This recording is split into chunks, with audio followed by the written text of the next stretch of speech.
So, um, I'm always going on about leave your mind alone and all this kind of stuff, And I can remember vividly, one time I said, I bet you're all fed up with me saying, leave your mind unaltered, I remember Chris, she's a very dear friend of mine, and she was just nodding her head vigorously. So I can understand that a bit. Okay, so I included in the email this morning this advice from Jigme Linkpa. Again, he's an important person, a VIP in Tibetan Buddhism. And so his advice was, do not alter this mind of yours. Okay. Do not alter this mind of yours. Do not grasp this mind of yours. Alter, and you will stir up the cloudy depths of mind. And a mind that is altered obscures its own nature. That's a summary of what we've been trying to do together on the path to freedom in the last year. So it's how the grasping obscures, as soon as you grasp, you lose your presence. And then it becomes a mess. Then it becomes a right mess. Okay? So when you hear that, do not alter, in some ways it's an instruction, It's saying this is how you do, But actually, what it really is it's simply a way of recognizing the true nature of things. It's simply a way of recognizing so that, okay, I'm going to explain this. I'm hoping Craig is there. He's not, but this is special for him, this one.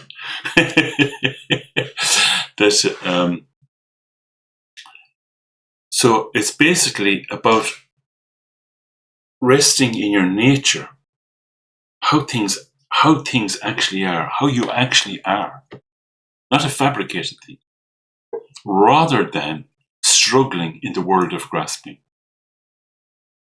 So this is an instruction about resting in your nature. So when you this is the one for Craig. What happens to me is like this stuff kind of goes on in my head, and next thing I can find something quite clear that I hadn't understood myself before, and that is that when you leave your thoughts alone, not following after them, it's not that they're unknown. It's simply that they're not followed after. You understand? You know the thought. It isn't that the thought has to be emptied of meaning. Right? It's simply that you don't follow after it. So that means that you are without grasping, without solidifying. You're leaving it as it actually is. Do you get the point? You're leaving your mind as it actually is. So one of the things that one of the conversation killers between myself and Cecily is that frequently, when something works out, and say Cecily says, "Oh, that's really good," or something like that, and I would say back to her, "We'll see." We'll see. So not jumping to conclusions, you see. When the thoughts come, you just don't jump to conclusions. It's like this sitting back, just kind of, the thoughts are seen, they're comprehended. It isn't that you're saying, "Oh, no. The thought is seen, it's comprehended, and it's freed. So that's when we practice meditation, what we're actually practicing is not altering, not doing something to our minds. We're practicing resting in our true nature. That's the highest form of meditation. Okay, so we give it a lash.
Simply awake.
Leave your mouth slightly open.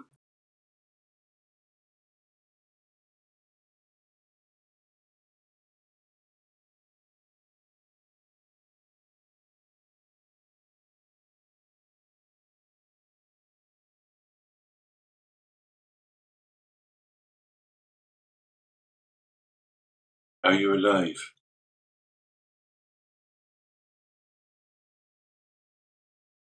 You're breathing.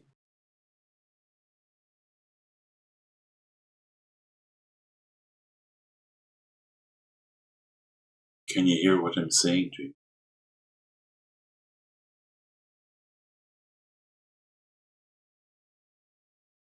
Nothing extra. Awake.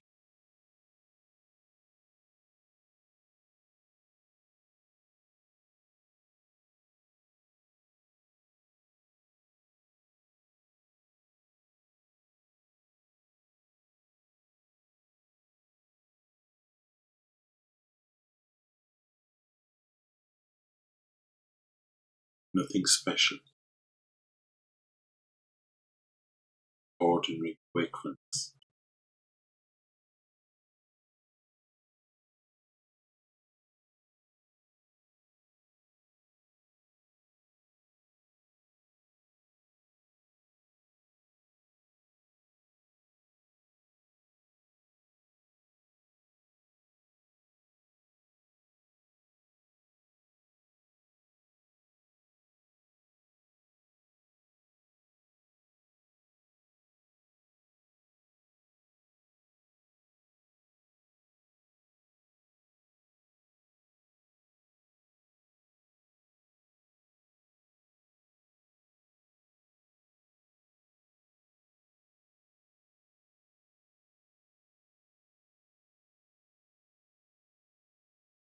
very soft.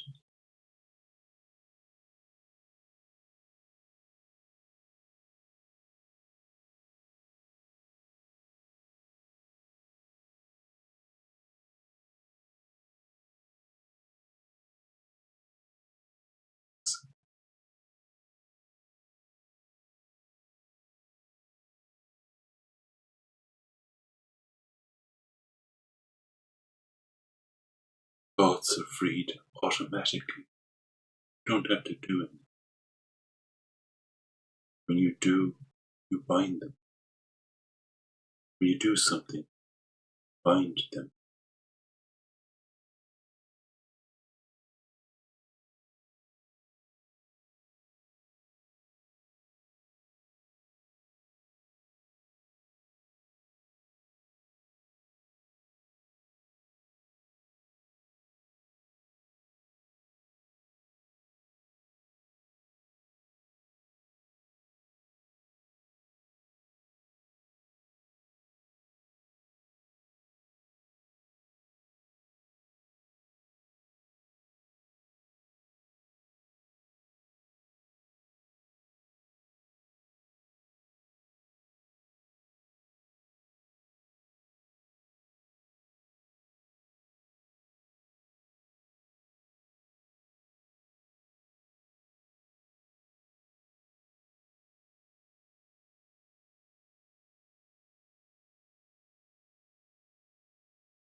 Are you breathing? Just check.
How do you feel?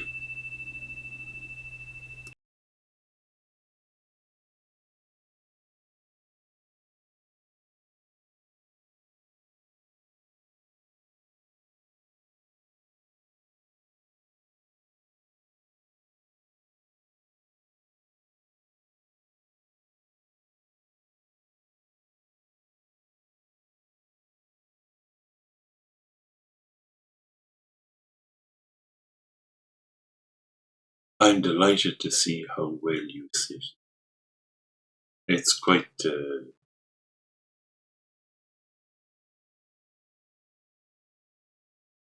heartwarming for me.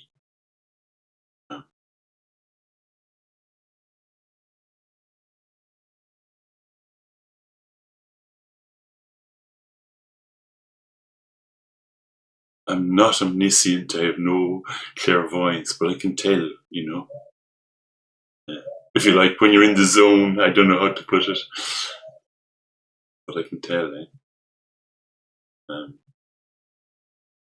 Me too, Martin. I feel the same thing. Yeah. Yeah.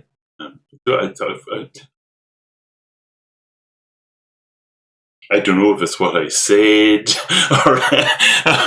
or just your own kind of evolution, you know. That thing about it applies to emotions as well too, you know. You know, when that thing that you know what I was saying is that it isn't that the thought has no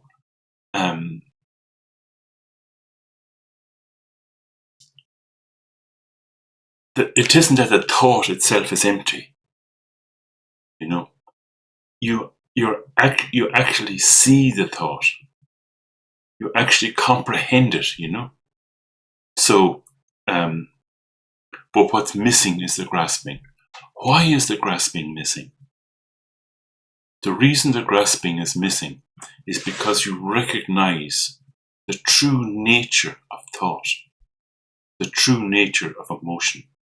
What do I mean by that? What is its true nature? Peering, yet empty. It has no power. That might be hard to believe about emotions, but it's true. Even, you know, when the thought is there, you can have the thought there and not be carried away by it. I think you can get some experience of that. But equally well, even with emotion, the emotion can be there, particularly light ones.